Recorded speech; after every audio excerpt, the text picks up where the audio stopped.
Hello everyone and welcome back. In this video, I'm going to talk to you about a very interesting twist about the Baker Act. So yesterday we had a call from a family. They have a loved one who was in just having a total mental health crisis, and they called 911, right? Which is what we want them to do, right? I mean, that's what the Baker Act it is designed for. When someone's in crisis, you can pick up the phone and call 911. So they called 911, the police were called, and one of the things that the police realized when they got there is that this lady was subject to an immigration hold. Apparently she had overstayed a visa, and ICE, Immigration's Customs and Enforcement were involved. And so the police reached out to ICE and said, hey, we have this lady here, she's in crisis, but apparently there's this immigration issue going on. So ICE got involved, they took custody of her, and they wanted to place her in a detention facility, but because she was in such crisis, they actually ended up placing her in a Baker Act facility.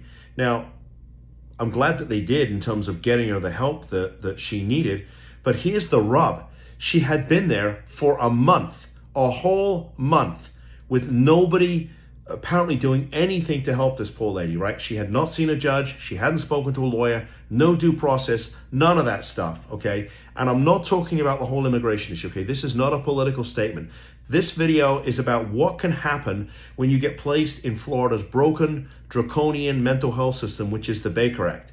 And you know from other videos, if you've watched my other videos, I've had a family member Baker Acted. I know what this feels like.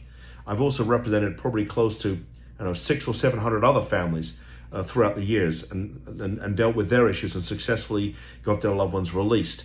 But the point is that when you get Baker Acted, you basically fall in a big black hole. Nobody knows you're there. There's no judge, waiting to see what happens here. I don't even think the immigration judge is waiting to see what happens here, right? Unless somebody brings her back in front of an immigration judge or a Baker Act judge, she's just going to sit there for as long as she does. I mean, think about that, which is why I tell you, when your loved one gets Baker Acted, you should immediately fight to get them out. Now, I don't know why the family waited a whole month to reach out to us. I don't know that. And look, this is a no judgment zone, so I'm not here to criticize the family or to grill them as to why they waited a month. For whatever reason, she's been there for a month. Now, do I think we can get her out? In all likelihood, I think we can get her out. But I told the family, once we get her out, if there is an immigration hold on her, she's probably going to be, transferred, taken to an immigration detention center, and from that point, probably see a judge, and she'll probably be on the first plane out of here, right? So I said, I'm just letting you know that that's maybe the consequence of that. But, I think the families of the position, they'd rather she went home to get help than stay in this horrible facility that she happens to be locked up in. But this is the kind of stuff that goes on here in Florida, okay? And look, she could have been picked up on a criminal warrant and needed to go to a Baker Act facility, and the same thing could have happened. Or, or she could have just been Baker Acted, and none of this immigration stuff was there, and she went to the facility, and for whatever reason, she just fell through the cracks, which can happen. I mean, it can definitely happen. We've seen it happen. But my point is this is Florida's mental health system, and I would implore you, if you have a loved one that has been Baker Acted, is to take immediate action to get them out of there. Now, if they need help, as this woman does, no problem. I'll help you. My team can help you and get you the resources that you need so this doesn't happen again.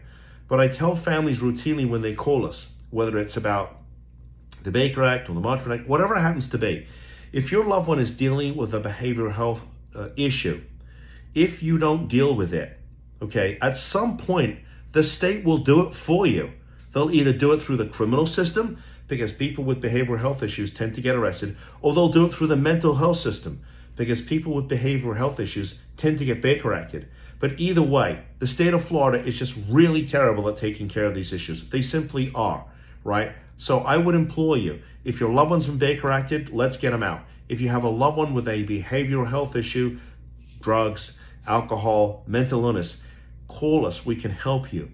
Because otherwise the state will do it for you if you just don't take care of it, right? So I wanted to share that with you, just another crazy twist on the Baker Act. We may well be seeing more of this stuff, but I appreciate you tuning in. I love a thumbs up. Please subscribe to the channel, and I'll see you in the next video. Take care. Bye-bye.